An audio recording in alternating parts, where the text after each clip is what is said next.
não só em periferias, mas a situação do Brasil como um todo, na região norte, no Amazonas, como no Brasil todo. Sobre segurança ou sobre tudo? Sobre segurança, irmão. Sobre segurança. Segurança, bom, estamos num processo de transição para nos tornarmos um narco-estado. E eu acho que esse narco-estado, ele se dá de maneiras diferentes, com fórmulas diferentes e em estágios evolutivos diferentes. Então, eu vou no exemplo que eu dou.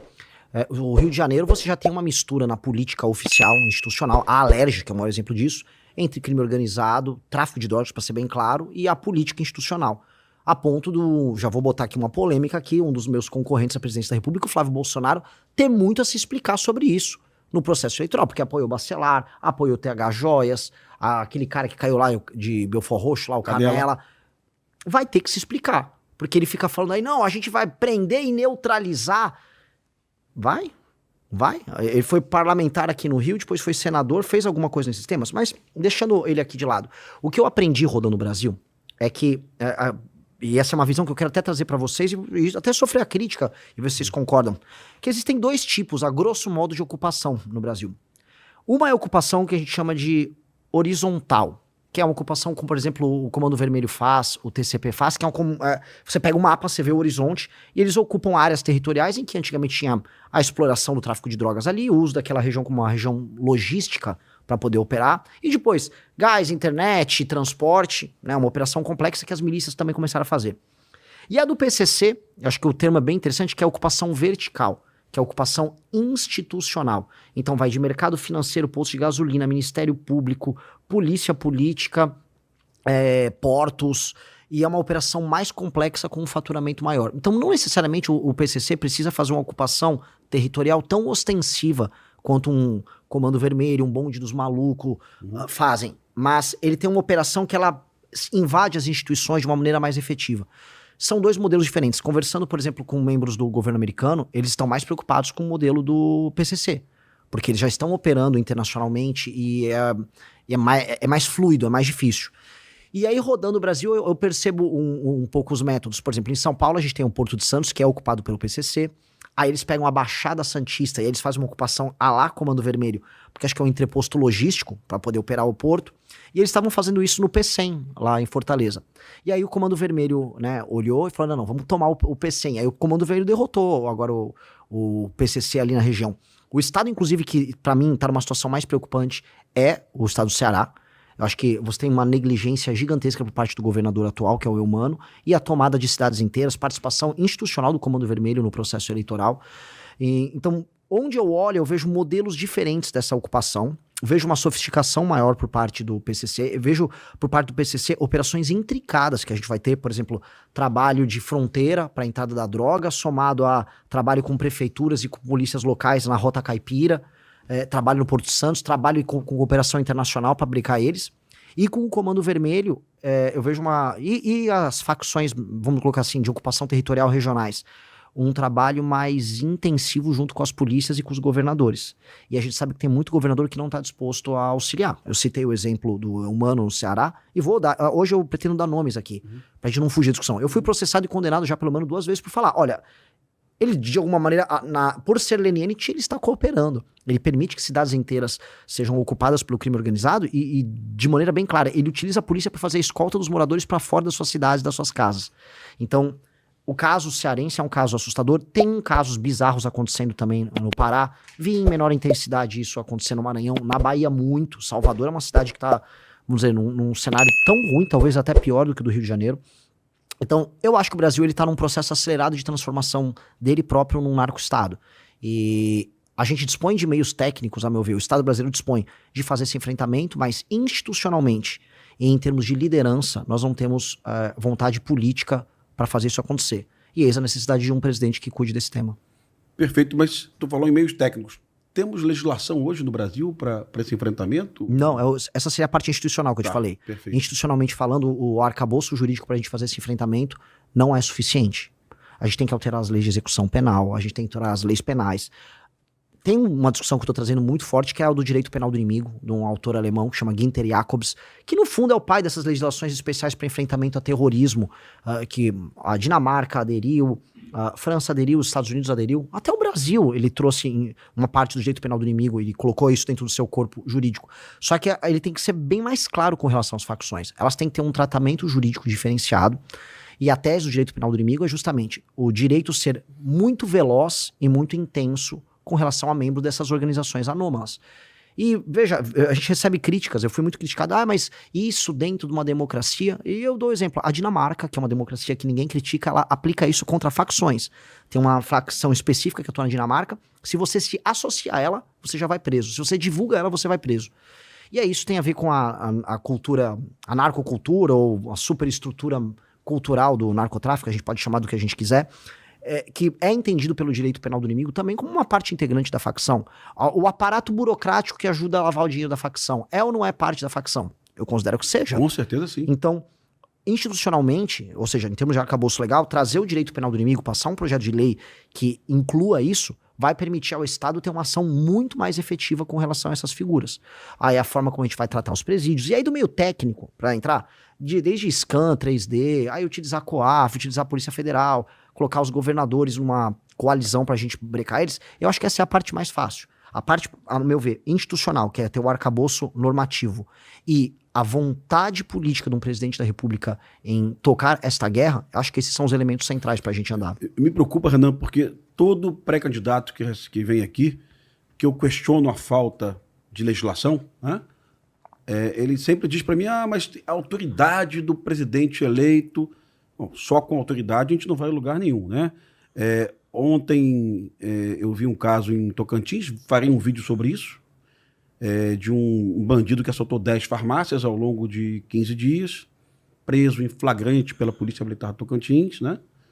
Na audiência de custódia, o juiz diz que a prisão é legal, o juiz deixa claro da legalidade da prisão, e diz que o bandido vai responder em liberdade, né? Então, assim, isso com em vigor a alteração do crime do roubo. Sim. Proposto pelo Kim Kataguiri, né? E sancionado pelo Lula. Sim. Ou seja, eu não posso dizer que o Lula foi omisso porque ele sancionou a lei que o Kim propôs, né? Com tudo isso, o juiz despacha que a prisão é legal, mas o bandido vai ficar em liberdade, apesar de ter assaltado 10 farmácias, né? Então, assim, olha a complexidade disso. Sim, esse é um elemento fundamental, porque institucionalmente o judiciário, ele se considera acima da lei porque não existe sanção. A gente aprende no primeiro ano de direito que a norma, Hans Kelsen isso, a norma só funciona se ela tem uma sanção. Se você tem uma norma e a norma não tem uma punição, caso ela não seja cumprida, a norma não tem função. Sim. Do que adianta um juiz ter a lei a ser aplicada se ele não é sancionado quando não a aplica? Sim. E quando vem uma sanção, quase nunca vem, ele é aposentado com todos os seus vencimentos até o final da vida dele. Isso é um absurdo, que essa é a parte da alteração no funcionamento judiciário que um presidente da República vai precisar fazer. E a gente tem que entender, o presidente da República, porque eu já vi os demais pré-candidatos falarem isso, não, porque o presidente vai com a força dele. Não tem força na hora do pequeno desgaste, que são nas pequenas derrotas que ele vai sendo desgastado até a institucionalidade dele cair. Então o presidente da República tem que falar tudo que ele vai fazer na campanha e na transição e no ato da posse ele já pautar esses temas de maneira imediata. E outra coisa que eu acho que é fundamental, além de pautar e explicar no debate público, então o presidente da República tem que ser permanentemente sabatinado pela imprensa, porque o enfrentamento com relação às ideias erradas que mantêm o estado das coisas atual tem que ser feito pelo próprio presidente. Então tem que ser um presidente que sabe se comunicar e que acredita naquela tese. Isso não só em matéria de segurança. Matéria econômica vai precisar ser a mesma disposição para passar os temas e a sociedade civil ser convencida. Porque a partir do momento, e eu tenho uma crença muito verdadeira nisso, que a sociedade civil entender que o presidente está tocando uma guerra comum no Estado brasileiro, você vai unificar o país.